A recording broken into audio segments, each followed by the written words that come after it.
Russia Ukraine के time में Vladimir Putin, जो कि रशिया के प्राइम मिनिस्टर हैं, पुतिन ने डॉलर के माध्यम से जो उन पे प्रतिबंध लगे थे, डॉलर पे जो प्रतिबंध लगे थे रशिया पे, उसको काउंटर करने के लिए पुतिन ने दुनिया के ज्यादातर देशों और देश के जो राष्ट्राध्यक्ष हैं, प्रेसिडेंट एंड प्राइम मिनिस्टर्स, उनसे अर्ज किया कि आप जो ये ट्रेड करते हो ना, एक्सपोर्ट और इंपोर्ट, उसको डॉलर में न करके सीधे हमारी करेंसी रूबल में करो, सीधे हमारी करेंसी रूबल में करो। ठीक है। और इसी टाइम भारत के प्रधानमंत्री ने भी इस बात को अर्ज किया कि और अपॉर्चुनिटी दिया उन कंट्रीज को जो डायरेक्ट इंडिया से रूपी में ट्रेड करने के लिए तैयार हो, रुपए में जो ट्रेड करने के लिए तैयार हो। तो जिस तरह से अगर हमारे रुपए में इंटरनेशनल मार्केट में एक्सपोर्ट और इंपोर्ट बढ़ेगा, उसको हम बोलेंगे इंटरनेशनलाइजेशन ऑफ रूपी, रुपए का अंतरराष्ट्रीयकरण। ठीक है। और रुपए का अंतरराष्ट्रीयकरण तभी हो सकता है जब रुपये अपने आप में एक मजबूत पोजीशन पे हो, एक स्ट्रॉन्ग पोजीशन पे हो, जिसकी की वैल्यू आसानी से लूज ना हो रही हो। रूपी को स्ट्रॉन्ग पोजीशन देने के लिए, रूपी को स्ट्रॉन्ग पोजीशन देने के लिए हमारा जो फॉरेक्स कवर है वो अपने आप में स्ट्रॉन्ग होना चाहिए। ठीक है। अभी कितना है फॉरेक्स कवर? अराउंड $600 बिलियन के आसपास, $600 बिलियन के आसपास। लेकिन हमारा फॉरेक्स कवर कब मजबूत रहेगा? जब हमारा ट्रेड डेफिसिट कम से कम रहेगा या ट्रेड सरप्लस में हो। और ट्रेड सरप्लस में कब होगा? जब हमारा करंट अकाउंट सरप्लस में हो और कैपिटल अकाउंट भी सरप्लस में हो। ठीक है। अगर इनमें से कोई भी एक चीज डेफिसिट में होता है, चाहे वो करंट अकाउंट हो चाहे कैपिटल अकाउंट हो, तो हमको ये देखना पड़ेगा कि हमारा टोटल अमाउंट वो सरप्लस में है या डेफिसिट में है। अगर टोटल अमाउंट सरप्लस में है तो हम कह सकते हैं कि हमारा भुगतान संतुलन यानी कि बैलेंस ऑफ पेमेंट वो हमारे फेवर में है या वो सरप्लस में है। ठीक है। और बैलेंस तो तभी आएगा जब पेमेंट हमको प्राप्त होगा, है ना। बैलेंस तो तभी आएगा जब पेमेंट हमको प्राप्त हो और डेफिसिट ना हो ज्यादा से ज्यादा।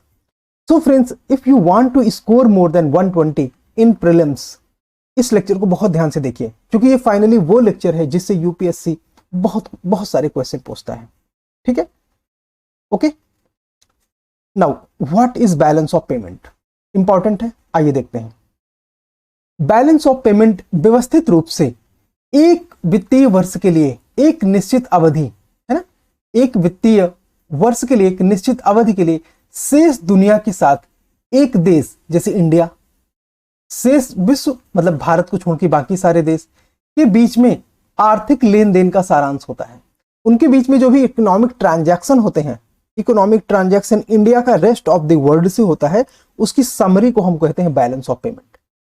तो ट्रेड क्या एक सिंपल टर्म है? नहीं, इसको हम अच्छे से व्याख्या करेंगे और उसके लिए जरूरी यह है कि हम लोग इसके एक एक कंपोनेंट को समझेंगे।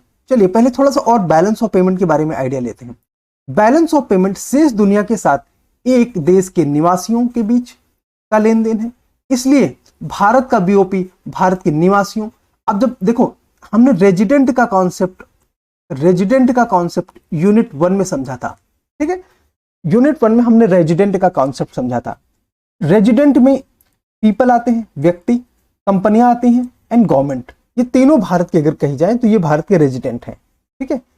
और इनका ट्रांजैक्शन बाहरी यानी कि अनिवासी, विदेशियों या विदेशी संस्थाओं के जो नॉन रेजिडेंट हैं, रेजिडेंट का नॉन रेजिडेंट से जो भी ट्रांजैक्शन है, नॉन रेजिडेंट से जो भी ट्रांजैक्शन है वो रिकॉर्ड होगा एक प्रॉपर डॉक्यूमेंट फॉर्म में, और वो डॉक्यूमेंट का जो प्रॉपर फॉर्म है वो आईएमएफ ने डिजाइन किया है। ठीक है। उसको बीओपी मैनुअल कहते हैं। और इस फॉर्मेट के तहत बीओपी के 3 मुख्य घटक होते हैं। 3 मुख्य घटक कौन कौन से? चालू खाता जिसको कि हम बोलेंगे करंट अकाउंट, पूंजी खाता जिसको हम आगे से बोलेंगे कैपिटल अकाउंट, विदेशी मुद्रा भंडार जिसको हम आगे से बोलेंगे फॉरेक्स। ठीक है। एकदम लेटेस्ट है, एकदम लेटेस्ट रिपोर्ट्स आपको दिखाई जाएंगे। ठीक है। लेटेस्ट रिपोर्ट्स आपको दिखाई जाएंगे एंड जो फॉर्मेट है वो भी लेटेस्ट ही दिखाया जाएगा। तो वो ये फॉर्मेट है। ओके। इसमें यहां पे बीओपी का मतलब है balance of payment. Balance of payment के कंपोनेंट कौन कौन से होंगे? तो एक साइड होगा करंट अकाउंट, दूसरी साइड होगा कैपिटल अकाउंट और एक तीसरा कंपोनेंट होगा फॉरेक्स। एक एक की बात करेंगे। करंट अकाउंट में क्या होगा, merchandise of export and import, तो मर्केंडाइज ऑफ गुड्स होगा इसको, ठीक है, जिसमें कि हम एक्सपोर्ट और इंपोर्ट की बात करेंगे, मर्केंडाइज ऑफ गुड, इसी को बैलेंस ऑफ ट्रेड, इसी के आधार पर balance of trade, balance of trade निकालते हैं, ठीक है। ये बैलेंस ऑफ पेमेंट है, ये अपने आप में ब्रॉडर टर्म है, उसका एक सब कंपोनेंट है बैलेंस ऑफ ट्रेड, किसके आधार पर होता है, मर्केंडाइज ऑफ गुड्स, सर्विसेज नहीं बोला इसलिए ध्यान देना। अब करंट अकाउंट में दूसरी चीजें क्या होंगी, इनविजिबल। अब आपको पता है सर्विसेज इनविजिबल होती हैं, कैसे इनविजिबल होती हैं, जैसे आप हॉस्पिटल जाते हो, डॉक्टर को आपने इलाज करने के लिए बोला, आपने डॉक्टर को नहीं इंसान को देखा, ठीक है, आप इमेजिन करते हो कि वो डॉक्टर है बट वो है ह्यूमन बीइंग, उसने क्या, आपने इंजेक्शन देखा, आपने टैबलेट देखा, आपने हेल्थ को सिर्फ महसूस किया, क्योंकि वो इनविजिबल है। तो इनविजिबल के तहत आएंगी सर्विसेज, जिसमें कि बैंकिंग, टेलीकॉम, एजुकेशन, हेल्थ, वो सारी चीजें आएंगी। इसके अलावा फैक्टर इनकम। अभी फैक्टर इनकम क्या है इसको जरा डिटेल से समझते हैं। देखो, हमने 4 फैक्टर्स ऑफ प्रोडक्शन यूनिट 1 में पढ़ा था, 4 फैक्टर्स ऑफ प्रोडक्शन। कौन कौन से होते हैं 4 फैक्टर्स ऑफ प्रोडक्शन, इसके लिए हमने एक कोड पढ़ा था, cell, CELL, capital, entrepreneur, land, labour. Capital के सामने क्या मिलता है, कैपिटल के सामने क्या मिलता है, इंटरेस्ट, इंटरेस्ट। जैसे मान लीजिए मुकेश अंबानी ने अमेरिका के किसी एम्प्लॉयर को, जैसे डोनाल्ड जे ट्रंप को, कुछ पैसे दिए हों, तो उनको क्या मिलेगा, इंटरेस्ट, है ना। कैपिटल के सामने मिलता है इंटरेस्ट। एंटरप्रेन्योर को मिलता है प्रॉफिट, ठीक है, एंटरप्रेन्योर उद्यमी को मिलता है प्रॉफिट। लैंड से हमें मिलता है रेंट, और लेबर को मिलता है वेज, सैलरी, है ना, ये चीजें मिलती हैं। तो जो ये 4 फैक्टर्स ऑफ प्रोडक्शन हैं, इनसे जो भी इनकम होती है, चाहे वो एम्प्लॉय को जो भी कॉम्पेंसेशन मिलता हो वो, इन्वेस्टमेंट जो भी आता हो वो या जाता हो, वो सारी चीजें हम यहां पे रिकॉर्ड करेंगे, जिसमें कि प्रॉफिट, इंटरेस्ट, डिविडेंड और वो एसेट अब्रॉड जितनी चीजें होती हैं, वो सारी चीजें इनविजिबल्स के तहत हम पढ़ेंगे। और इनविजिबल्स में एक तीसरा कंपोनेंट है ट्रांसफर्स। ट्रांसफर्स उनको बोलते हैं जिनमें 2 तरफा ट्रांजैक्शन नहीं होते, जिनमें 2 वे ट्रांजैक्शन नहीं होते, 2 वे ट्रांजैक्शन नहीं होते, तो उनको हम ट्रांसफर्स बोलते हैं। जैसे मान लीजिए गवर्नमेंट आपको अगर मनी देता है, या IMF भारत को, या वर्ल्ड बैंक भारत को कोई मनी देता है, ठीक है, कोई मनी देता है जिसके रिटर्न में वो कुछ भी नहीं लेगा, तो ये ट्रांसफर है, तो लोन नहीं है। लोन वो है जिसमें भारत को इंटरेस्ट के साथ ये पैसा वापस करना हो, तो लोन है। अगर ये कंडीशन नहीं है वापस करने की, तो ये ट्रांसफर है, एक तरफा हस्तांतरण होता है इसमें, ठीक है, बदले में कोई वस्तु या सेवा आपको प्राप्त नहीं होती, तो उसे हम ट्रांसफर बोलते हैं। जैसे किसी ने आपको गिफ्ट दिया, है ना, तो वो एक तरफा ट्रांसफर होता है। ग्रांट, अनुदान दिया किसी ने आपको, तो वो एक तरफा ट्रांसफर होता है। रेमिटेंस, रेमिटेंस क्या होता है, देखिए जैसे मान लीजिए प्रियंका चोपड़ा, मैं हमेशा प्रियंका चोपड़ा का एग्जांपल लेता हूं, इजी है ना। जैसे मान लीजिए प्रियंका चोपड़ा है, तो प्रियंका चोपड़ा अगर अपने मम्मी डैडी के हेल्थ, रहने के लिए, खाने के लिए कुछ डॉलर्स अमेरिका से भेजती है, बरेली, ठीक है, बरेली में रहते हैं इनके मम्मी डैडी, तो इसे बोलेंगे रेमिटेंस, ठीक है। इंडिया आया और इसके बदले में क्या मम्मी पापा इनको कुछ वापस करेंगे, नहीं, कुछ भी नहीं, तो ये हुआ रेमिटेंस। दूसरी साइड होता है कैपिटल अकाउंट। अब कैपिटल अकाउंट में क्या क्या चीजें आती हैं, फॉरेन इन्वेस्टमेंट, जैसे FDI और FPI, foreign portfolio investment. Last class में हमने FDI FPI के बारे में समझ लिया है, so no doubt here. Loan, जैसे मान लीजिए भारत अगर कहीं से लोन लेता है, तो वो भारत किसी विदेश के दूसरे देश को लोन देता है, तो वो सारी चीजें आएंगी, जिसका एक उदाहरण होता है एक्सटर्नल कॉमर्शियल बारोइंग, ठीक है, इसका एक कंपोनेंट है एक्सटर्नल कॉमर्शियल बारोइंग। मसाला बॉन्ड भी अपने आप में एक तरीके का लोन है, ठीक है।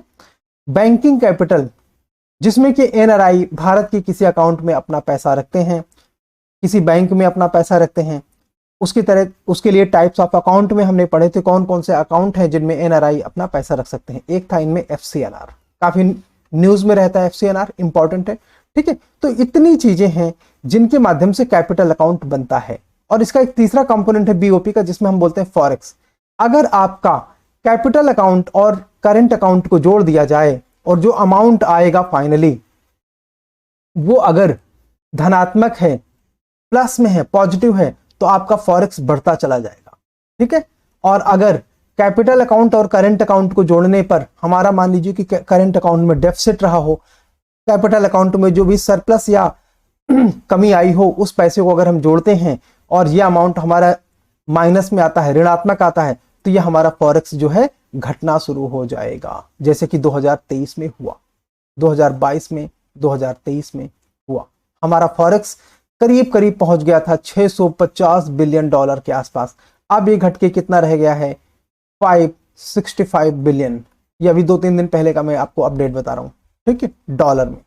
तो ये सारी चीजें कब होती हैं कि अगर हमारा करंट अकाउंट और कैपिटल अकाउंट का योग, उनका जोड़ धनात्मक होता है तो हमारा फॉरेक्स बढ़ता है, ऋणात्मक होता है तो हमारा फॉरेक्स घटता है, सिंपल शब्दों में। ठीक है, आइए एक छोटा सा क्वेश्चन है, इसको ले लेते हैं। इसमें आंसर साथ में दिया हुआ है, तो बस ये दिखाने की कोशिश है, आप ये सब कुछ आसानी से कर पाएंगे थोड़ी देर बाद। किसी देश का भुगतान संतुलन क्या है, तो ये एक निश्चित अवधि के दौरान, आमतौर पर 1 वर्ष के दौरान किसी देश के सभी आयात और निर्यात लेन देन है। कब आया, 2013 में। बस दिखाने का उद्देश्य ये है कि ऐसे क्वेश्चन आपके एग्जाम में बराबर आते हैं। ठीक है, चलो एक पहले हम क्वेश्चन समझ लेते हैं, थोड़ा टॉपिक समझ लेते हैं, फिर और क्वेश्चन हम डील करेंगे आज। सबसे पहले हमारे पास आता है करंट अकाउंट। ठीक है, करंट अकाउंट क्या है, तो देखो इनमें क्या क्या लिया जाता है। जैसे हम मान लेते हैं एक तरफ है इंडिया, एक तरफ है यूएसए और दूसरी तरफ है इंडिया। ठीक है, अच्छा इसे हम यूएस ना कह के फॉरेन कंट्री कह देते हैं। यूएस तो उसका एक एग्जाम्पल मात्र है, फॉरेन कंट्री मतलब विदेश। ठीक है, विदेश। और एक तरफ है हमारा भारत, यानी कि इंडिया, हमारा देश। तो अगर इंडिया जो है, भारत अगर कोई भी गुड्स बाहर की किसी देश को देता है तो इसे हम बोलते हैं एक्सपोर्ट। ठीक है, और अगर दुनिया का कोई भी देश भारत को कोई गुड्स सप्लाई करता है तो इसे हम बोलते हैं इंपोर्ट। ठीक है, ये दो बात आपको समझ में आ गई। एक और समझ, ये तो वस्तुओं के केस में है। सेवाओं के केस में कैसे इंपोर्ट या एक्सपोर्ट होगा? क्या हम अपना ताजमहल किसी को देने जाएंगे क्या? नहीं। सेवाओं के केस में कैसे होगा? जैसे मान लीजिए विदेश का कोई नागरिक कोई फॉरेन करेंसी, एग्जाम्पल के तौर पे डॉलर लेके आता है, भारत में कोई सर्विस अफोर्ड करता है। अब सर्विस तो कई तरह की होंगी, जैसे टूरिज्म। तो टूरिज्म में क्या होगा कि जैसे उसने ताजमहल देखा, यहाँ की ट्रेन में बैठा, यहाँ के प्लेन में बैठा, यहाँ की कैब में बैठा, ऑटो में बैठा, यहाँ की होटल में खाना खाए, तो वो यहाँ पे डॉलर पे करेगा भारत में। ठीक है, तो हम इसे बोलेंगे टूरिज्म के माध्यम से हमारा सर्विस एक्सपोर्ट हो रहा है, क्योंकि भारत को डॉलर प्राप्त हो रहा है। दूसरा, मान लीजिए विदेश का कोई नागरिक है, भारत के किसी यूनिवर्सिटी में उसका एडमिशन हो जाता है, यहाँ पे वो फी पे करता है, यहाँ के हॉस्टल में रहता है, यहाँ पे खाना खाता है, इन सारी चीजों के लिए उसे अपना विदेशी मुद्रा पे करना पड़ेगा। मान लीजिए इसके लिए वो भारत में डॉलर खर्च करता है, तो इसे हम बोलेंगे सर्विस के तहत एजुकेशन का एक्सपोर्ट। तीसरा, मान लीजिए कोई विदेश का नागरिक इंडिया आता है, यहाँ पे हेल्थ सेक्टर में किसी हॉस्पिटल में इलाज करवाता है, यहाँ की दवाएं खाता है, यहाँ की इंजेक्शन लगवाता है, यहाँ पे अपनी डायग्नोसिस रिपोर्ट चेक करवाता है, सारी चीजें करवाता है ना। तो वैसी कंडीशन पे हम ये कहेंगे कि हमारा हेल्थ एक्सपोर्ट हो रहा है। ठीक है, ये सारी चीजें एक्सपोर्ट हो रही हैं। ठीक है, हम बोलेंगे ये हमारी सर्विसेज एक्सपोर्ट हो रही हैं। अब थोड़ा थोड़ा आपको समझ में आ रहा होगा कि एक्सपोर्ट और इंपोर्ट क्या होते हैं। तो चालू खाते के तहत कौन कौन सी चीजें आती हैं? दृश्यमान व्यापार, यानी कि जो वस्तुओं में आयात और निर्यात होते हैं वो। ठीक है, अदृश्य व्यापार, यानी कि जो सेवाओं में निर्यात और आयात होते हैं। और एक तरफा हस्तांतरण, यानी कि रेमिटेंसेस, जिनकी अभी हमने पीछे बात करी, ये एक तरफा हस्तांतरण होते हैं, इनमें दोनों तरफ से ट्रांजैक्शन नहीं होता। ठीक है, और इनके अलावा क्या क्या चीजें आती हैं? And investment income. Investment income में कौन कौन सी चीजें होती हैं? जैसे उत्पादन के 4 कारक है ना, cell, capital, entrepreneur, land and labour को जो प्राप्त होता है वो सारी चीजें। ठीक है, प्राप्त होने का मतलब, अगर मान लीजिए कि भारत के किसी नागरिक ने अमेरिका में नौकरी करी और उसे वेज प्राप्त हुआ, तो वो पैसा भारत का माना जाएगा, क्योंकि वो भारत में आता है। अगर भारत में अमेरिका का कोई नागरिक जॉब करता है, जैसे मान लीजिए कि नूरा फतेही इंडिया में डांस करती है, उसको पैसे मिलते हैं। ठीक है, तो एक तरीके से ये जो है हमारी मनी का पलायन होगा दुनिया के दूसरे देशों की ओर। ठीक है, इस कंट्री में हमें जो है हमारे बैलेंस ऑफ पेमेंट को प्रॉफिट नहीं होगा, लॉस हो। अच्छा, और देखते हैं, चालू खाता उन लेन देन में डील करता है किन लेन देनों में डील करता है? जो भारतीय निवासियों, यहां पर रेजिडेंट वर्ड एकदम बिल्कुल फिक्स कर लो। इकोनॉमी में सिटीजन नहीं होता, सिटीजन पॉलिटी में होता है। इकोनॉमी में पीपल भी नहीं होता, पीपल सोसाइटी में होता है, ठीक है। इकोनॉमी में रेजिडेंट होता है। हम यूनिट 1 में पढ़ चुके हैं रेजिडेंट डिटेल में। जिनको डाउट हो वो कमेंट करके क्वेश्चन पूछना, तो मैं उसको डिटेल कर दूंगा किसी दूसरे लेक्चर में। भारतीय निवासियों की संपत्ति, ये उन चालू खाता उन लेन देन में डील करता है जो भारतीय निवासियों की संपत्ति या देनदारियों पर कोई बदलाव नहीं करते, है ना। इससे आपकी एसेट एंड लायबिलिटी को कोई फर्क नहीं पड़ता, ठीक है। जिसमें भारत के बाहर आकस्मिक देनदारियां और भारत के अंदर विदेशी निवासियों की संपत्ति जो देनदारी शामिल होती हैं, इनमें कोई फर्क नहीं पड़ता, ठीक है। अब यह हमको कैसे समझ में आएगा कि एसेट बढ़ना या घटना, लायबिलिटीज का बढ़ना या घटना क्या होता है, वो हम समझेंगे कैपिटल अकाउंट में, ठीक है। तो साथ में एक तीर से दो शिकार हो जाएंगे कि हमको कैपिटल अकाउंट समझ में भी आ जाएगा और दूसरी चीज हम ये भी समझ पाएंगे कि एसेट एंड लायबिलिटी में किसी भी प्रकार का चेंज क्या होता है और कैसे होता है। चलिए देखते हैं। पूंजी खाता, कैपिटल अकाउंट। पूंजी खाता पूंजी के अंतर प्रवाह मतलब इनफ्लो, ठीक है। मतलब इनफ्लो मतलब भारत में आ रहा है, इंडिया को प्राप्त हो रहा है, ठीक है, तो हम बोलेंगे इनफ्लो। बहिर्प्रवाह किसकी हम बात कर रहे हैं? पूंजी की, कैपिटल की। अब कैपिटल हम पीछे बात कर चुके हैं, यूनिट 1 में हमने कैपिटल एक्सप्लेन किया है कि कैपिटल क्या है, ठीक है। आप लोग यूनिट 1 देखो, फिर आपको ज्यादा समझ में आएगा। और देखते हैं कि इनफ्लो यानी कि इंडिया, बहिर्प्रवाह यानी कि आउटफ्लो, यानी कि कोई भी कैपिटल भारत से बाहर जा रही है, ठीक है। जैसे मान लीजिए कि अंबानी ने कोई इन्वेस्टमेंट अमेरिका में किया, तो ये आउटफ्लो होगा कैपिटल का, ठीक है।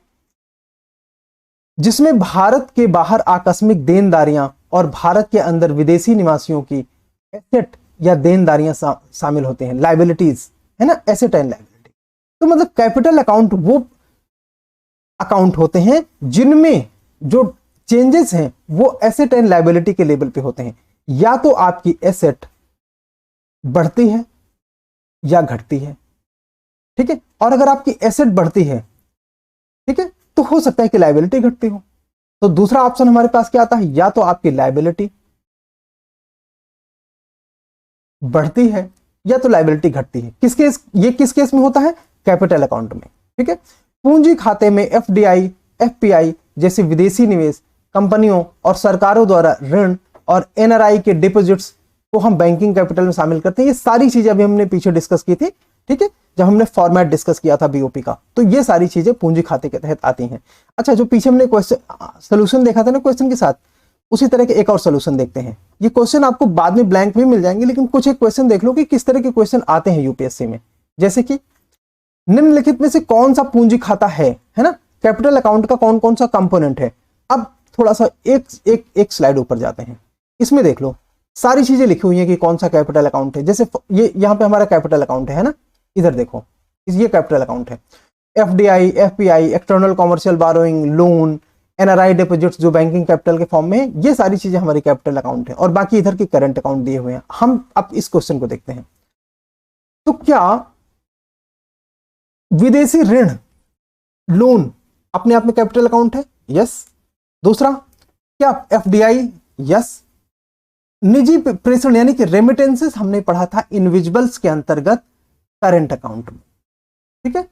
रेमिटेंसेस यानी कि निजी प्रेषण हमारा करंट अकाउंट का पार्ट है, चालू खाते का पार्ट है, ठीक है। करंट अकाउंट मतलब चालू खाता।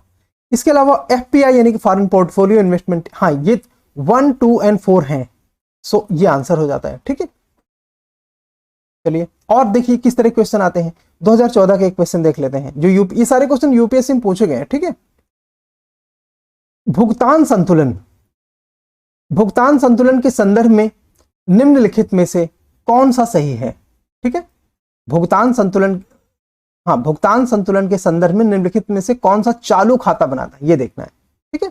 कौन सा करंट अकाउंट बनाता है। तो अब हमको बताना है कि कौन कौन से करंट अकाउंट में आते हैं।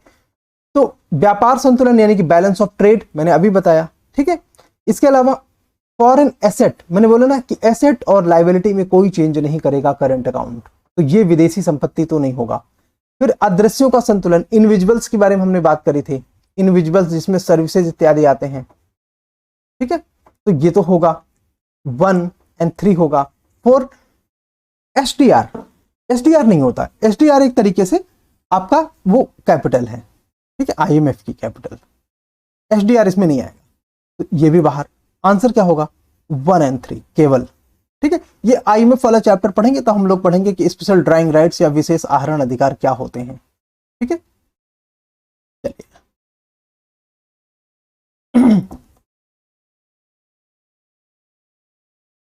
हाँ, जब कोई व्यक्ति विदेश में शेयर खरीदता है, और देखिए हम अभी समझने वाले हैं, एक एक चीज समझेंगे कि कौन से कैपिटल अकाउंट होते हैं, कौन से करंट अकाउंट होते हैं।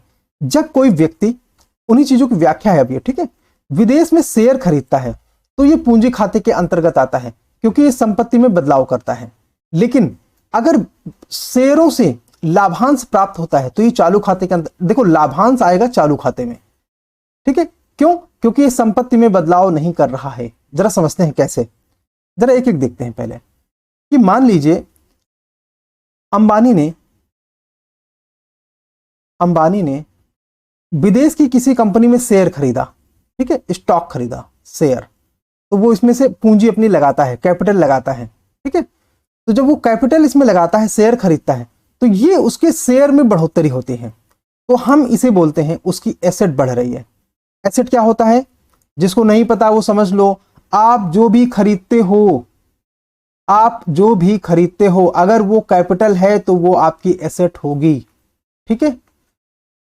आप जो भी खरीदते हो वो आपकी अगर कैपिटल है तो आपको जो प्राप्त होगा वो आपकी एसेट होगी, ठीक है। आपको जो चीज वापस करनी है, यानी कि जो वापस करनी है, मतलब हैव टू पे, यू हैव टू पे मतलब आपको, इंडिया हैज टू पे मतलब इंडिया को, राम हैव टू पे मतलब राम को, राधा हैज टू पे मतलब राधा को, या हैज टू पे या हैज टू रिटर्न, जो आपको वापस करना है, तो वो होती है आपकी लायबिलिटी, यानी कि देनदारी। क्या होती है? देनदारी, यानी कि लायबिलिटी, वो होती है आपकी लायबिलिटी। जैसे उधार, ठीक है, जैसे उधार, मान लीजिए कि आपने किसी से 100 रुपए उधार लिए, तो ये आपको हैज टू पे मतलब अदा करना पड़ेगा, है ना, वापस करना पड़ेगा। मान लीजिए आपने किसी से कोई मशीन ली है, जैसे मान लीजिए आपने किसी का ट्रैक्टर लिया है ना, तो वो ट्रैक्टर आपको वापस करना पड़ेगा, मतलब हैज टू रिटर्न, ठीक है। तो ये सब आपकी क्या होंगी? देनदारियां या लायबिलिटी, ठीक है, ये सारी चीजें होंगी आपकी लायबिलिटी। एसेट एंड लायबिलिटी में बदलाव कैसे होता है आप समझते हैं, फिर से इसको देखते हैं कि जैसे अंबानी ने शेयर खरीदा तो ये उसके हो गए ना, एसेट हो गया। एसेट को आप कभी भी बेच के पैसे कमा सकते हो, तो ये एसेट का नेचर होता है, तो ये एसेट में वृद्धि है। अभी ये समझ में आया? तो ये होगा कैपिटल। दूसरा, मान लीजिए अंबानी ने कहीं से लोन लिया, चाइना के किसी व्यापारी से लोन लिया, तो लोन हैज टू रिटर्न, अभी ये देखो हैव टू पे है ना, या हैव टू पे, हैज टू पे या हैज टू रिटर्न, तो ये होगा लायबिलिटी, क्योंकि ये है तो आपको वापस करना है, ठीक है। तो ये हमने समझ लिया कि ये होंगे सब कैपिटल अकाउंट में, ये सारी चीजें आएंगी किसमें? कैपिटल अकाउंट में, ठीक है। अब देखते हैं कि जैसे मान लीजिए आपने शेयर खरीदा, यहां पे शेयर में जो आपका प्रॉफिट हुआ, तो वो प्रॉफिट आपका हो गया, क्या वो आपके शेयरों की मात्रा, ये शेयर्स है ना, इनकी मात्रा बढ़ा रहा है आपकी प्रॉफिट? नो, जो प्रॉफिट है वो शेयर्स को ना तो बढ़ा रहा है और ना तो घटा रहा है, इसलिए शेयर्स एसेट में कोई चेंज नहीं करते, एसेट की मात्रा में कोई चेंज नहीं। शेयर की इससे जो प्रॉफिट हो रहा है, लाभांश हो रहा है, जो लाभ हो रहा है, वो आपके शेयर्स की मात्रा में कोई परिवर्तन नहीं करते। इसलिए जो लाभांश जो होगा, लाभ या हानि, ठीक है, हानि, ये जाएगा किसमें? ये जाएगा करंट अकाउंट में, चालू खाते में। एक बात तो ये आपको समझ लेनी, एक और इसी तरह का उदाहरण समझ लेते हैं, सारा मामला एकदम क्लियर हो जाएगा, ठीक है। थोड़ी जगह बनाएंगे और फिर इसी तरह का एक एग्जांपल और समझते हैं।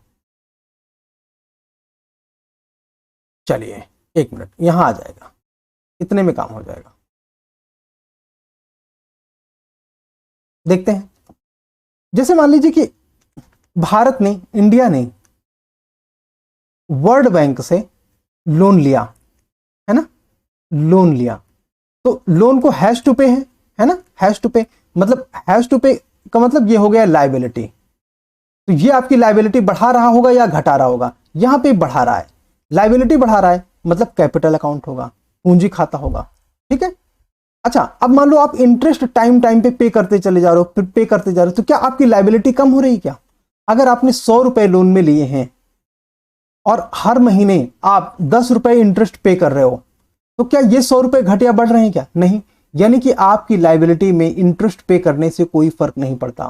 तो ये जो लायबिलिटी होगी वो जाएगा कैपिटल अकाउंट में, है ना, ये जो लायबिलिटी जाएगी ये जाएगा कैपिटल अकाउंट में, और जो इंटरेस्ट होगा ये जाएगा आपका करंट अकाउंट में।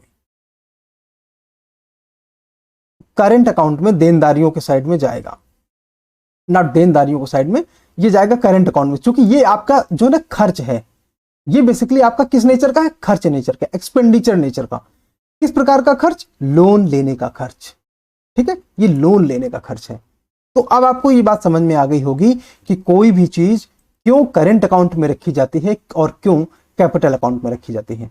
अगर अभी भी आपको एसेट लायबिलिटीज में, करंट अकाउंट और कैपिटल अकाउंट में कहीं कोई डाउट है, कमेंट सेक्शन में अपना क्वेश्चन पूछो, हम आपका क्वेश्चन गारंटीड बोल रहे हैं नेक्स्ट क्लास में ले लेंगे। ऐसा कभी नहीं हुआ कि मैंने, अगर आपने क्वेश्चन पूछा हो कोई, ठीक है, जो टॉपिक से रिलेवेंट हो, तो उसको मैंने एड्रेस ना किया हो, ऐसा कभी नहीं हुआ।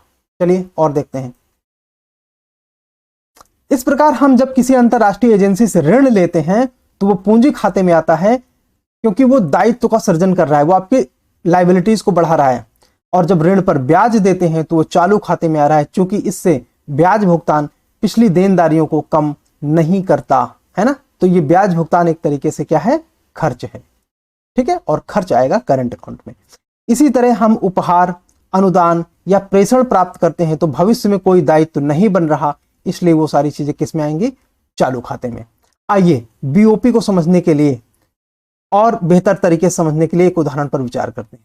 साल है 2017 का, 31 मार्च की तारीख है, ठीक है, मतलब कि 2017 का फाइनेंशियल ईयर क्लोज हो रहा है और नया फाइनेंशियल ईयर 1 अप्रैल 2017 से 2018 के लिए नया फाइनेंशियल ईयर शुरू हो रहा है।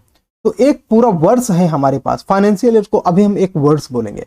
इस दौरान हमारे पास जो करंट अकाउंट है, ठीक है, यानी कि आयात और निर्यात के बारे में जो बातें की जा रही हैं, ठीक है, सर्विसेज के आयात और निर्यात, रेमिटेंसेस, वो सारी चीजें, इसमें जो करंट अकाउंट है उसमें 100 बिलियन का मान लेते हैं घाटा हुआ, ठीक है, ये ऋण का निशान है तो ये घाटा दिखा रहा है। और कैपिटल अकाउंट में 150 बिलियन का, 150 बिलियन डॉलर का फायदा हुआ, यहाँ पे धन का निशान है तो फायदा दिखा रहा है। तो हमने बोला था कि दोनों को जोड़ोगे तो केवल 50 बिलियन धन का आएगा, ठीक है, और ये हमारे पास बढ़त हुई ना, चूंकि धन में आ रहा है। तो जो हमारा फॉरेक्स 31 मार्च 2017 को 350 बिलियन था, इसमें 50 बिलियन बढ़ेंगे क्योंकि ये हमारा सरप्लस आया, ठीक है, और हो गए 400 बिलियन फॉरेक्स। अब आपको पता चला कि फॉरेक्स कैसे बदलता है। अगर यहाँ पे हमारा जो कैपिटल अकाउंट है वो 150 बिलियन प्लस में न होता, केवल 50 बिलियन में होता, तो यहाँ पे 50 बिलियन आते ऋण में, तो ये जो इंक्रीज इन रिजर्व है ये डिक्रीज होता और ये 350 बिलियन की जगह यहाँ पे केवल 300 बिलियन बचते, ठीक है, केवल 300 बिलियन बचते बस।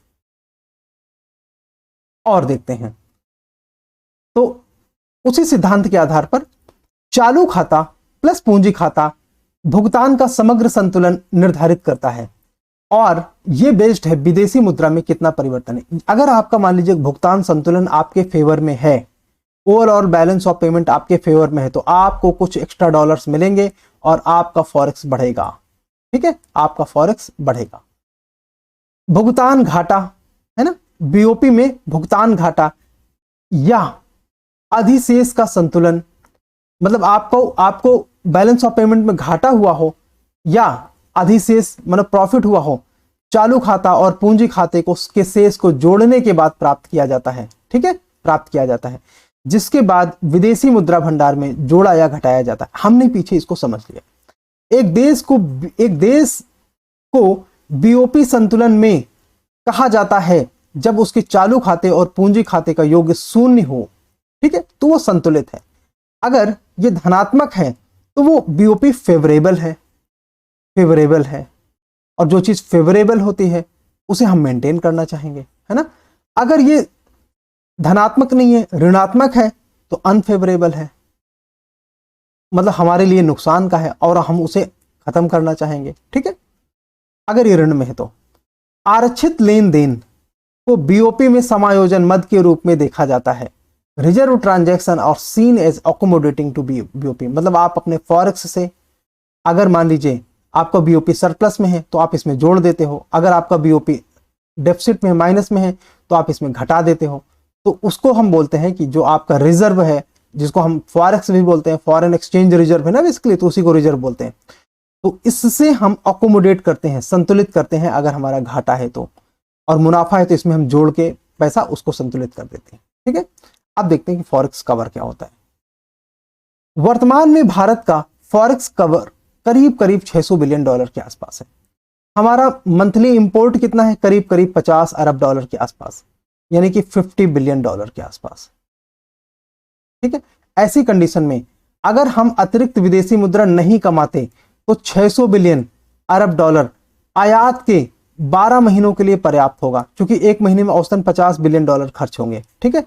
तो हम ये कह सकते हैं कि हमारा जो फॉरेक्स कवर है वो 1 साल का, 1 ईयर का इंपोर्ट कवर प्रोवाइड करवाता है, इंपोर्ट कवर प्रदान करता है। कितना? 1 साल का। इस प्रकार हम ये कहते हैं कि हमारा विदेशी मुद्रा भंडार 12 महीने के लिए आयात का कवर प्रदान करता है, ठीक है। ये हो गया। जरा देख लेते हैं आरबीआई किस तरह से करंट अकाउंट डेफिसिट या सरप्लस को देखता है, ठीक है। तो यह है बैलेंस ऑफ पेमेंट में करंट अकाउंट।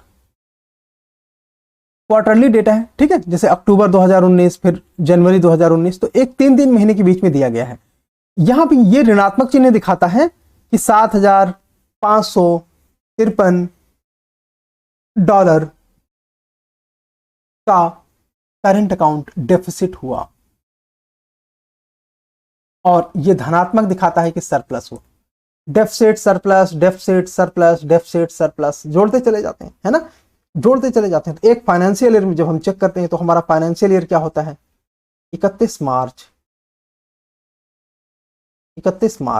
एक मिनट, 31 मार्च से, सॉरी 1 अप्रैल से 31 मार्च तक पूरा 1 साल, 365 दिन हो जाते हैं, ठीक है। ये 365 दिन, इसको हम बोलते हैं फाइनेंशियल ईयर। 1 अप्रैल 2022 से या 2023 से 31 मार्च 2024 तक, ठीक है, 2024 तक। तो ये हमारा एक फाइनेंशियल ईयर होता है, ठीक है। इस दौरान हम देखते हैं कि कब ये धनात्मक है, कब ये ऋणात्मक है, सबको हम जोड़ घटा लेंगे, एडजस्ट कर देंगे। तो अगर वो अंत में, पूरे साल के अंत में, फाइनेंशियल ईयर में ये धनात्मक आता है तो हम कहेंगे कि हमारा करंट अकाउंट सरप्लस में है। अगर ये हमारा ऋणात्मक आता है तो हम कहेंगे कि हमारा करंट अकाउंट डेफिसिट में, ठीक है। इंपॉर्टेंट है, आइए और समझते हैं। इसी प्रकार ये हमारा है कैपिटल अकाउंट, ठीक है। कैपिटल अकाउंट हमारा सरप्लस में है या डेफिसिट में है, उसी तरह से इसकी अकाउंटिंग की जाती है। ये नीचे है मतलब डेफिसिट में है, यहां ऊपर है मतलब सरप्लस में, ठीक है। तो हाँ, लेकिन कैपिटल अकाउंट में डेफिसिट और सरप्लस जैसी शब्दावली इस्तेमाल नहीं होती। क्यों? क्योंकि ये तो कैपिटल है, ये तो आप इन्वेस्ट करते हो। अगर आपने लोन लेके इन्वेस्ट भी किया है तो वैसे डेफिसिट को आप डेफिसिट क्यों कहोगे? क्योंकि आपकी कंट्री में एसेट का सृजन तो हुआ है ना, मतलब आप अपने अदायगी को कभी भी पूरा कर सकते हो। अगर आपके पास कुछ भी नहीं है तो आप अपना एसेट बेच के कर सकते हो। इसलिए हम कैपिटल अकाउंट के केस में डेफिसिट या सरप्लस शब्दावली नहीं यूज करते, डेफिसिट और सरप्लस नहीं यूज करते। बस ये लिखते हैं कि कैपिटल अकाउंट हमारा धनात्मक है या ऋणात्मक, बस, ठीक है। इसमें डेफिसिट या सरप्लस की भाषा यूज करना अर्थशास्त्र के सिद्धांतों के हिसाब से उचित नहीं है। क्वेश्चन यूपीएससी 2015 के प्रीलिम्स में क्या पूछता है? अंतरराष्ट्रीय तरलता की अनुपलब्धता किससे संबंधित है ना। तो अंतरराष्ट्रीय तरलता, चूंकि इंटरनेशनल ट्रेड में मोर देन 50% ट्रेड किसमें होता है? डॉलर में। तो अगर डॉलर की कमी होगी तो हम उसे अंतरराष्ट्रीय तरलता की समस्या से जोड़ के देखते हैं। डॉलर या कोई भी हार्ड मनी का मतलब क्या है कि वो करेंसी जो इंटरनेशनल ट्रेड में एक्सपोर्ट और इंपोर्ट में यूज होती हैं, जैसे पाउंड, येन, यूरो और चाइना का युआन बिल्कुल ठीक है, और अमेरिका का डॉलर तो है ही। तो हम अनुपलब्धता किससे संबंधित है? The problem of international liquidity is related to. तो लिक्विडिटी कब कम होती है या ज्यादा होती है? जब डॉलर या कोई हार्ड करेंसी कम या ज्यादा होती है। तो लिक्विडिटी की प्रॉब्लम किससे रिलेटेड है? Dollar and other hard currencies से, ठीक है। और 2015 में ही एक और क्वेश्चन पूछा गया था, बैलेंस ऑफ पेमेंट बहुत इंपॉर्टेंट है, बहुत क्वेश्चन आते हैं यूपीएससी में। अभी हम थोड़े थोड़े इजी क्वेश्चन ले रहे हैं, फिर और ट्रिकी क्वेश्चन लेंगे आगे। रुपए की परिवर्तनीयता का क्या अर्थ है? What is the meaning of convertibility of रूपी, ठीक है। चलिए ये सारे क्वेश्चन हम देखेंगे, एक बार कन्वर्टिबिलिटी ऑफ रूपी पढ़ लेंगे तो। और उसके पहले हमको एक एक स्टेप समझना पड़ेगा कि करेंसी कन्वर्टिबिलिटी क्या है, और इसी टॉपिक के तहत हम लोग पढ़ेंगे कि रूपी की कन्वर्टिबिलिटी क्या है।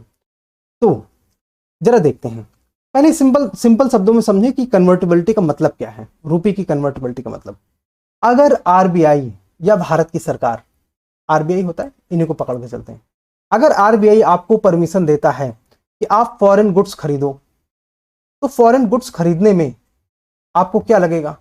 पैसा। आप पैसे को किसी एक्सचेंज काउंटर में डॉलर में कन्वर्ट, ये एक्सचेंज काउंटर कहाँ पे होते हैं? पोर्ट में होते हैं, एयरपोर्ट में होते हैं, और उसके अलावा शहर के मेन सेंटर्स में होते हैं। जैसे न्यू दिल्ली में कहाँ पे है? सीपी में, कनॉट प्लेस में, ठीक है, जिसको राजीव चौक भी बोला जाता है। तो यहाँ पे एक्सचेंज काउंटर होते हैं। तो आप अपने रूपी को डॉलर में कन्वर्ट करोगे, इसके बाद कोई विदेशी वस्तु डॉलर में आप खरीदोगे। जैसे हम तेल खरीदते हैं तो डॉलर में पे करते हैं, तो हम अपने रूपी को डॉलर में कन्वर्ट कराते हैं पहले, ठीक है। तो अगर आरबीआई ये कहता है प्राइवेट सिटीजन को, पीपल को, बिजनेसमैन को, कि अगर आप कोई भी अमाउंट का रूपी कन्वर्ट करा सकते हो, किन किन कामों के लिए? ट्रेड के लिए, है ना। तो ट्रेड करंट अकाउंट होता है, तो हम ये कहते हैं कि करंट अकाउंट हमारा फुली कन्वर्टिबल है। मतलब आप करंट अकाउंट के लिए, चूंकि ट्रेड के लिए ट्रेड है हमारा करंट अकाउंट, तो हम ऐसे कंडीशन को बोलेंगे कि करंट अकाउंट में हम कितने भी रूपी को डॉलर में कन्वर्ट कर लें, आरबीआई इस बात की परमिशन देता है। वाइसे वर्सा, मतलब हम कितना भी डॉलर को रूपी में कन्वर्ट करवा लें, वो भी इस बात की भी परमिशन है। तो उसको हम बोलते हैं कि करंट अकाउंट हमारा फुली कन्वर्टिबल है। तो भारत के केस में ये सत्य है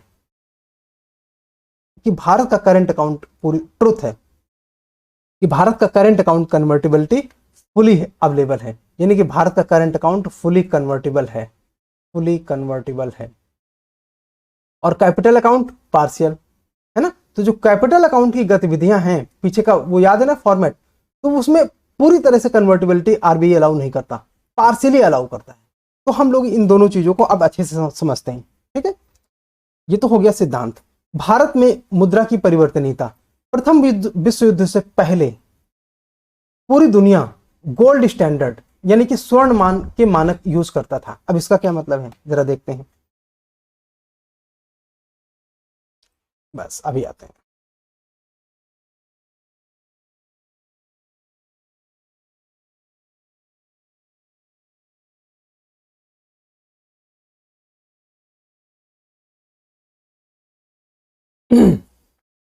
मतलब क्या है?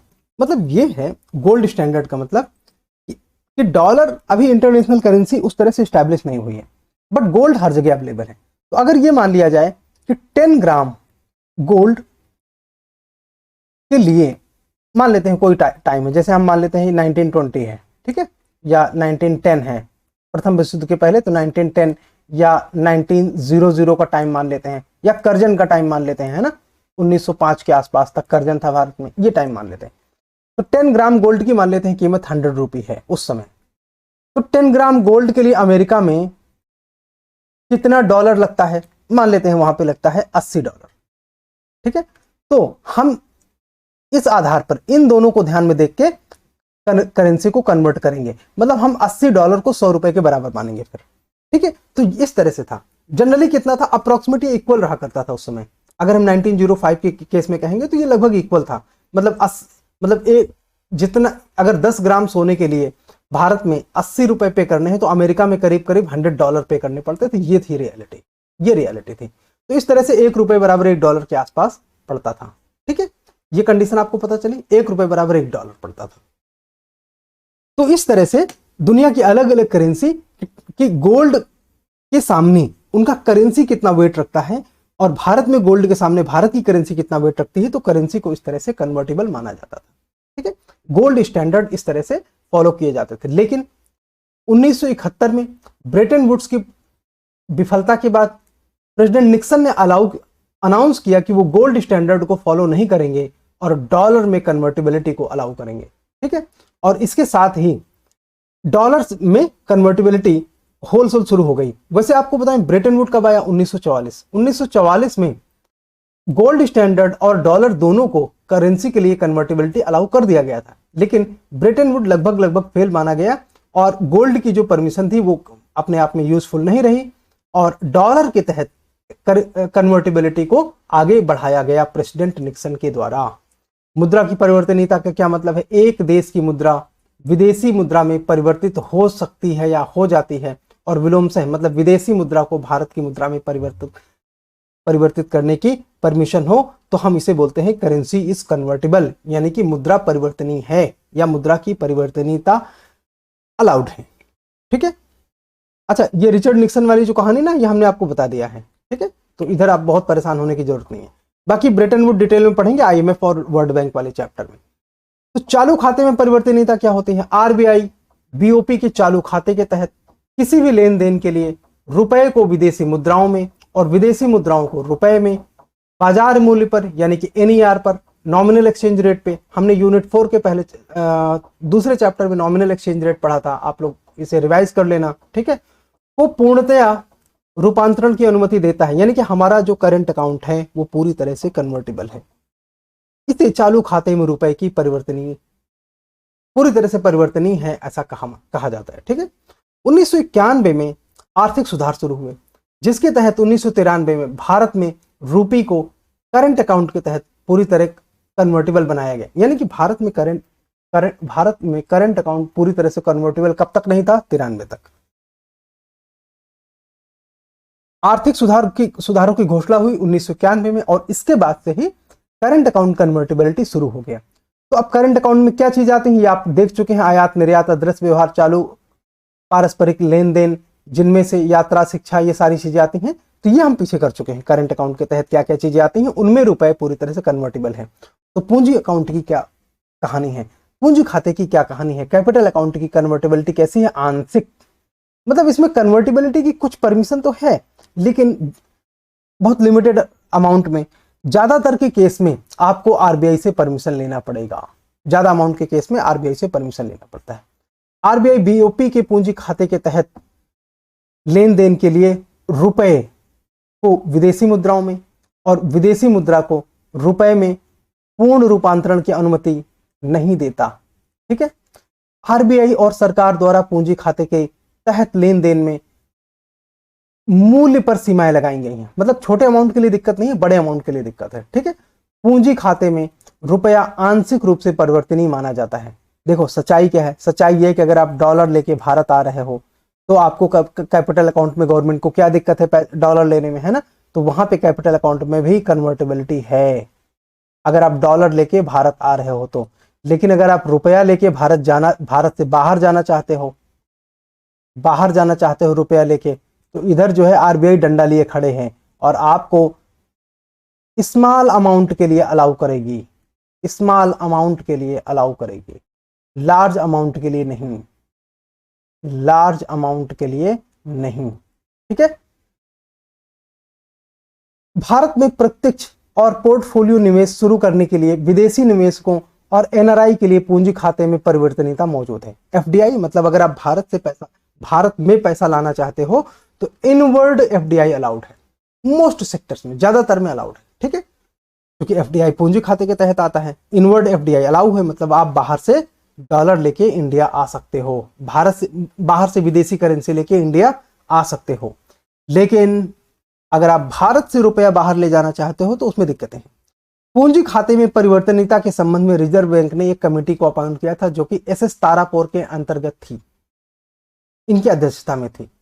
और समिति ने पहले 1997 में और फिर 2006 में 2 बार क्रमिक ढंग से ये बात बोला है कि क्रमिक ढंग से पूंजी खाते को परिवर्तनीय बनाया जाना चाहिए धीरे धीरे। ठीक है, लेकिन अभी भी आज 2023 का समय चल रहा है, अभी भी भारत में कैपिटल अकाउंट की कन्वर्टिबिलिटी पूरी तरह से नहीं हो पाई, और ऐसा कोई प्राधिकरण नहीं है दुनिया में जो करेंसी कन्वर्टिबिलिटी को रेगुलेट करता हो। कोई भी देश अपनी स्वेच्छा के अनुसार करेंसी कन्वर्टिबिलिटी को अलाउ कर सकते हैं या रिस्ट्रिक्ट कर सकते हैं, बेस्ड ऑन की उनकी दुनिया में किस प्रकार के, मान लीजिए उसने वाशिंगटन कंसेंसस साइन किया है, वाशिंगटन कंसेंसस उनको साइन करना पड़ता है जो आईएमएफ के मेंबरशिप लेना चाहते हैं। आईएमएफ की मेंबरशिप लेने का मतलब है कि आपको अपने अकाउंट को पूरी तरह से रिस्ट्रिक्ट करने में दिक्कत होगी। आईएमएफ आपके ऊपर कुछ न कुछ कंडीशंस लगाएगा तभी मेंबरशिप देता है। फॉर एग्जांपल करंट अकाउंट तो आपको कन्वर्टेबल बनाना ही पड़ेगा, कैपिटल अकाउंट में भी पार्शियल कन्वर्टेबिलिटी देनी ही पड़ेगी। ठीक है, आमतौर पर कोई देश उस मुद्रा को अपने व्यापार के लिए यानी कि निर्यात के लिए, आयात के लिए स्वीकार करेगा अगर वह मुद्रा मूल्य नहीं खो रही तो। क्यों? अगर मान लीजिए कि आप रूपी को किसी ऐसे करेंसी में कन्वर्ट करते हैं जिसमें कि मूल्य खोने का डर है, तो ना आपने व्यापार किया, ना आयात किया, ना निर्यात किया, केवल विनिमय में ही आपको लॉस हो गया, है ना, विनिमय में ही। तो ऐसी कंडीशन में आप उस करेंसी में एक्सपोर्ट इंपोर्ट नहीं करेंगे, और आप उस करेंसी में एक्सपोर्ट इंपोर्ट करना चाहेंगे जो कि विनिमय में अपना मूल्य ना खोए, सो दैट कि आप उस पर भरोसा कर सकें। वो एक स्थिर करेंसी होनी चाहिए, और ऐसी स्थिर करेंसीज को हार्ड करेंसीज कहते हैं। हार्ड करेंसीज, हार्ड करेंसीज के एग्जांपल हैं जैसे डॉलर, येन, पाउंड, यूरो, है ना, ये सब हार्ड करेंसीज हैं। इनमें वैल्यू आसानी से नहीं होती। ठीक है, तो इनके माध्यम से अगर आप ट्रेड करना चाहते हैं तो that will be better idea. Currency convertibility क्या है अब आप आसानी से इसे देख सकते हैं और अटेम्प्ट कर सकते हैं। ठीक है, नाउ अच्छा, करंट अकाउंट के तहत जो रेमिटेंस होता है ना, उसमें कुछ कंडीशंस हैं। रेमिटेंसेस में कुछ कंडीशंस हैं कि cross border investment allowed even now under RBI liberalise remittance scheme, but इसमें कुछ कंडीशन है। जैसे और रेमिटेंस के तहत जो लिमिट है ओवरऑल कितना है, $2,50,000 की। ठीक है, $2,50,000 की इतनी अलाउड है, लेकिन कुछ सेक्टर्स हैं जहां ये प्रोहिबिटेड है। एलआरएस के तहत, एलआरएस हम बोलेंगे लिबरलाइज्ड रेमिटेंस स्कीम को शॉर्ट में बोलेंगे एलआरएस। रेमिटेंस फैसिलिटी कहां कहां पे प्रोहिबिट है ये देखते हैं। जहां पे कि आप रेमिटेंस फैसिलिटी का इस्तेमाल नहीं कर सकते, जैसे शेड्यूल 1 में। अभी शेड्यूल 1 में क्या है, जैसे लॉटरी के लिए और किसी ऐसे जुए के टिकट के लिए, स्वीप स्टेक के लिए, है ना, कोई वैसी प्रोस्क्राइब्ड यानी प्रतिबंधित मैगजीन्स हैं जिनको भारत सरकार अलाउ नहीं करती, तो उनके लिए आप रेमिटेंस का पैसा नहीं इस्तेमाल कर सकते। और रिस्ट्रिक्शन आपको ये मिले कहां से हैं, फेमा रूल्स 2000 के तहत। ये फेमा रूल्स कैसे बनाए गए हैं, फॉरेन एक्सचेंज मैनेजमेंट एक्ट से। एक एक्ट भी ऐसा आया है, फेमा एक्ट, उसके माध्यम से फेमा रूल्स बनाए गए हैं। ठीक, उसके शेड्यूल 2 में ये प्रतिबंध लिखे गए हैं। और कौन से प्रतिबंध हैं, तो अगर आप फॉरेन करेंसी कन्वर्टिबल बॉन्ड खरीदना चाहते हो तो आप नहीं खरीद सकते, क्योंकि कन्वर्टिबल बॉन्ड के साथ चक्कर ये होता है कि उस बॉन्ड को आप इक्विटी में कन्वर्ट करा लोगे, और एक बार आपने इक्विटी में कन्वर्ट करा लिया तो फिर वो पैसा भारत में वापस आने के चांस कम हो जाते हैं। ठीक है, और ऐसे, और भारत चूंकि ये इक्विटी में जब जाएगा तो इस बात की पूरी चांसेस है कि अगर ये 10% से अधिक इक्विटी है तो वो अपने आप में क्या हो जाएगा, बोलो, वो अपने आप में हो जाएगा कैपिटल इन्वेस्टमेंट। और ये जो कैपिटल इन्वेस्टमेंट है ये आपकी फॉरेन एसेट को बढ़ाएगा और इंडियन एसेट को घटा सकता है। तो ऐसी कंडीशन में ये कैपिटल अकाउंट के तहत आएगा, और कैपिटल अकाउंट कन्वर्टिबिलिटी भारत में पार्शियल है। तो आप फॉरेन करेंसी कन्वर्टिबल बॉन्ड के लिए रेमिटेंस का पैसा इस्तेमाल नहीं कर सकते। समझ आया, रट्टा तो नहीं मारा ना? अगर समझ आया, नहीं आया तो एक बार इसे दोबारा देखो, 2 मिनट पीछे जाओ, दोबारा देखो, और अगर तब भी आपको नहीं समझ में आया तो कमेंट करके बताओ कि कौन सा पॉइंट नहीं समझ में आया। सिर्फ आप टर्म यूज करना कमेंट सेक्शन में, बिलीव मी कि आपको आपका डाउट सॉल्व मिलेगा। Remittance for trading in foreign exchange, foreign exchange में ट्रेडिंग नहीं, क्यों? वहां पे जो आप ट्रेडिंग करते हो, आप पैसा निवेश करते हो, वो पैसा आप कैपिटल्स में लगा सकते हो। ऐसी कंडीशन में कैपिटल अकाउंट कन्वर्टिबिलिटी होगी। अगर गवर्नमेंट इन चीजों की परमिशन दे दे तो भारत की बहुत सारी कंपनियां जो दिल में, और भारत के बहुत सारे अमीर पूंजीपति जो दिल में अरमान लगाए बैठे हैं कि कब वो कनाडा के सिटीजनशिप ले लें, कब वो स्वीडन की सिटीजनशिप ले लें। मैं अक्षय कुमार की बात नहीं कर रहा, बट ऐसे बहुत सारे लोग हैं जो कनाडा की सिटीजनशिप, अमेरिका की सिटीजनशिप लेने के लिए अपना पैसा गंवाने के लिए तैयार हैं भारत को। ठीक है, और तो ये अलाउ नहीं है। इसके अलावा और कौन कौन से प्रतिबंध हैं? हाँ, अगर FATF के तहत कोई प्रतिबंध लगाया गया है, जैसे नॉन कोऑपरेटिव कंट्रीज हैं, कोई टेररिस्ट नेशंस हैं, तो वहां पे भी आप पैसा रेमिटेंस के तहत नहीं ले जा सकते। इंडिविजुअल एंटिटीज जो कि कोई रिस्क ऑफ टेररिज्म या ऐसा कुछ भी रिस्क रखती हैं, तो वैसी कंडीशन पे RBI ये क्लियरली एडवाइस करता है कि कोई भी पर्सन रेमिटेंस का इस्तेमाल नहीं करेगा। तो ये जो 2,50,000 के रेमिटेंस है, इनका आप इस्तेमाल करोगे कहाँ? तो फेमा रूल्स 2000 कहते हैं इन अगर आप कोई कंट्री में प्राइवेट विजिट करना चाहते हो, नेपाल भूटान के केस में छोड़ के, नेपाल ऐसा नहीं कि नेपाल भूटान नहीं ले जा सकते, बट उसके लिए ये अमाउंट बहुत ज्यादा है नेपाल और भूटान के हिसाब से, ठीक है, ये वाली बात है बस। तो प्राइवेट विजिट आप दुनिया के किसी देश में करना चाहते हो, ऐसे घूमने टहलने के लिए ले जाओ। गिफ्ट देना चाहते हो दे दो, डोनेशन के लिए देना चाहते हो दे दो। डोनेशन जैसे एजुकेशनल इंस्टीट्यूट में एडमिशन के लिए, ये अमीर लोग अपने बच्चों के एडमिशन के लिए डोनेशंस देते हैं फॉरेन इंस्टीट्यूशंस में। जॉब के लिए आप बाहर जाना चाहते हो तो आपको खर्चे के लिए कुछ पैसे चाहिए होंगे, तो वो पैसे आप ले जा सकते हो, तो $2.5 लाख तक आप ले जा सकते हो। इमिग्रेशन का मतलब है अगर आप पलायन कर रहे हो तो $2.5 लाख डॉलर तक आप ले जा सकते हो, है ना। मेंटेनेंस ऑफ क्लोज रिलेटिव, अब मान लो तुम्हारे कोई रिश्तेदार अमेरिका में रहते हैं, तो उनको जीवन यापन के लिए आप पैसा भेजना चाहते हो, जैसे अक्षय कुमार के बेटे कनाडा में रहते हैं, तो वो उनके जीवन यापन के लिए $2.5 लाख हर साल तक भेज सकता है, ठीक है। ट्रैवल फॉर बिजनेस, हाँ, काम धंधे के हिसाब से अगर बाहर आप जाना चाहते हो, कोई डॉक्टर लोग हैं, इंजीनियर लोग हैं, आर्किटेक्ट हैं, ये सब वकील हैं, ये लोग कॉन्फ्रेंस अटेंड करने के लिए विदेश जाते हैं, तो इनको $2.5 लाख तक परमिशन है। Expense in connection with medical, इलाज कराने के लिए आप विदेश जाना चाहते हो, सोनिया गांधी हमेशा विदेश जाती हैं, तो उनको इलाज के लिए $2.5 लाख तक की परमिशन है। बाहर पढ़ाई के लिए आप फीस देने के लिए पैसा ले जा सकते हो। और कोई भी current account transaction which is not covered under FEMA rules, FEMA act 1999, वो यहाँ पे परमिसिबल है, ठीक है। तो अब कॉन्सेप्ट है रूपी का अंतरराष्ट्रीयकरण क्या है। रूपी का अंतरराष्ट्रीयकरण का मतलब ये है कि एक्सपोर्ट और इंपोर्ट में भारत ज्यादा से ज्यादा रुपए का इस्तेमाल करे। तो क्या केवल भारत के इस्तेमाल को आप इंटरनेशनलाइजेशन कह सकते हैं? नहीं। और देश दुनिया के दूसरे देश रूपी पे भरोसा दिखाएं और रूपी को यूज करके इंटरनेशनल ट्रेड में अपना पार्टिसिपेशन बढ़ाएं, किसमें? रूपी में, रुपीज में। तो वैसी कंडीशन में हम रूपी को कहेंगे कि रूपी का अंतरराष्ट्रीयकरण हो रहा है, ज्यादा से ज्यादा देश इस करेंसी का इस्तेमाल कर रहे हैं इंपोर्ट और एक्सपोर्ट में, ठीक है। तो इसको हम बोलते हैं इंटरनेशनलाइजेशन ऑफ रूपी। इसमें आयात निर्यात व्यापार के लिए बढ़ावा देने और अन्य चालू खाते के लेन देन के साथ साथ पूंजी खाते में लेन देन के उपयोग को प्रोत्साहित किया जाता है, ठीक है। रुपए का अंतरराष्ट्रीयकरण की आवश्यकता क्यों है, जरा कुछ डेटा देखते हैं। ये डेटा आपके प्रीलिम के लिए इंपॉर्टेंट है। जैसे डॉलर का वैश्विक विदेशी मुद्रा बाजार के कारोबार में करीब 83% हिस्सा है। इसके बाद यूरो, जापान का येन और पाउंड स्टर्लिंग आते हैं, और रुपए का हिस्सा मात्र कितना है? 1.7%, ठीक है। अतः यह स्पष्ट है कि अंतरराष्ट्रीय स्तर पर मुद्रा को बढ़ावा देने जाने पे अधिक ध्यान देने की आवश्यकता है, ठीक है। और रुपए के अंतरराष्ट्रीयकरण के लिए कुछ कदम उठाए गए हैं। जैसे जुलाई 2022 में RBI ने रुपए के अंतरराष्ट्रीय व्यापार को प्रोत्साहन देने की एक प्रणाली शुरू करी है। इसके अलावा कुछ और तरीके हैं, जैसे मसाला बॉन्ड में जो आपका बॉन्ड पैसा इकट्ठा करता है वो रूपी में करता है, ठीक है। तो ये रूपी डिनोमिनेटेड बॉन्ड होते हैं, मसाला बॉन्ड। इसके अलावा एशियन क्लीयरिंग यूनियन भी घरेलू मुद्राओं के विकल्प को प्रमोट करता है, जैसे भारत के केस में रूपी, ठीक है। एशियन क्लीयरिंग यूनियन प्रमोट करता है। कैसे प्रमोट करता है? बिकॉज वो इंपोर्ट और एक्सपोर्ट में लोकल करेंसीज को ट्रांजैक्शन के तौर पर यूज करता है। So what is in future for internationalisation of रूपी? भारत व विदेशी व्यापार दोनों को आगे की राह वे फॉरवर्ड होता है। ये मेंस में बहुत काम आता है, वे फॉरवर्ड, है ना। वे फॉरवर्ड मेंस में लिखने के काम आता है, ठीक है।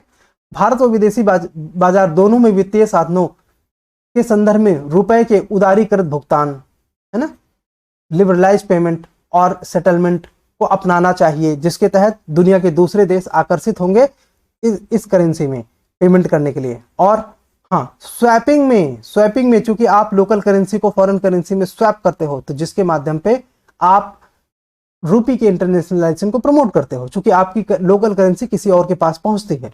समग्र आर्थिक बुनियादी आयामों, अभी समग्र आर्थिक बुनियादी आयाम क्या है? जैसे सॉवरेन रेटिंग मजबूत होना। सॉवरेन रेटिंग क्या होता है, कैसे होता है, समझेंगे स्टॉक मार्केट वाले चैप्टर में। लेकिन ये समग्र आर्थिक बुनियादी क्या होते हैं उसकी समझो, फंडामेंटल समझो। जैसे कि रूपी आपका ज्यादा डेप्रिसिएट ना करे, मतलब बहुत फ्रीक्वेंट अप्रिसिएशन और डिप्रिसिएशन ना हो, फ्रीक्वेंट अप्रिसिएशन या डिप्रिसिएशन नहीं होनी चाहिए। आप जानबूझकर करेंसी को ज़्यादा डिवैल्यू मत करो, उसको स्टेबल रखो, डिवैल्यू मत करो, है ना, ये मत करो, उसको स्टेबल रखो। अगर किसी कंट्री की करेंसी स्टेबल है तो अपने आप दुनिया के दूसरे देश उसमें इन्वेस्ट करने के लिए तैयार होंगे। ठीक है, तो ये तो रहा। अच्छा, अब हम कुछ क्वेश्चंस देखेंगे जो यूपीएससी ने पूछे हैं। आप इनको देखिए, इनको अटेम्प्ट करिए और इससे अपना जो है स्कोप इंप्रूव करिए। कई सारे क्वेश्चन आपको मिलेंगे। ठीक है, हाँ चलो, इसमें तो आंसर साथ में दिया है। दूसरा, इसको अटेम्प्ट करना है, आप कमेंट करके अटेम्प्ट करो। जिस क्वेश्चन में आपको दिक्कत आएगी वो क्वेश्चन में एक्सप्लेन कर दूंगा। ठीक है, अदरवाइज यूपीएससी के पुराने साल के क्वेश्चन नर्व सीरीज में लिए जा रहे हैं। एक आपको पता है ना, एक प्रोग्राम हमारा चलता है नर्व, इसके बारे में अभी थोड़ी देर बाद में बात करेंगे। नर्व के बारे में बात करेंगे। नर्व एक्चुअली हमारा प्रोग्राम है जिसमें 10 मिनट के अराउंड हम छोटा सा वीडियो लेके आते हैं और कोई कंटेम्प्रेरी इशूज, करंट इशूज, कोई इंपॉर्टेंट इशूज, कोई भी चीज जो यूपीएससी के लिए बहुत रिलेवेंट है, खास तौर से प्रीलिम्स के लिए डेडिकेटेड है, तो नर्व एक्चुअली हमारा एक प्रोग्राम का सीरीज है। NERVE नाम क्यों नर्व है? बिल्कुल नर्व लेवल की इंफॉर्मेशन होती है, प्रिसाइज, काम की, पॉइंटेड, जो शायद आपको किसी और चैनल में ना मिले। ठीक है, इतनी डेप्थ इंफॉर्मेशन होती है यूपीएससी के लिए, जिससे आप सीधे क्वेश्चन इंप्रूव करोगे। ठीक है, यहां पे हम यूपीएससी के पुराने साल के क्वेश्चन भी लेके चल रहे हैं। ठीक है, यहां पे आप, अच्छा चलिए, नर्व सीरीज का प्रमोशन हुआ बहुत, और अब आप देखिए कुछ क्वेश्चन। ये क्वेश्चन है, ठीक है, फिर आपको इसका आंसर मिलेगा। ये इसका आंसर है।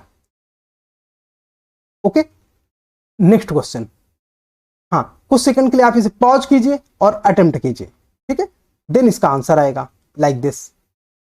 Same way some more question, और सारे क्वेश्चन यूपीएससी के आए हुए हैं। ठीक है, बहुत इंपॉर्टेंट चैप्टर है, देन उसका आंसर।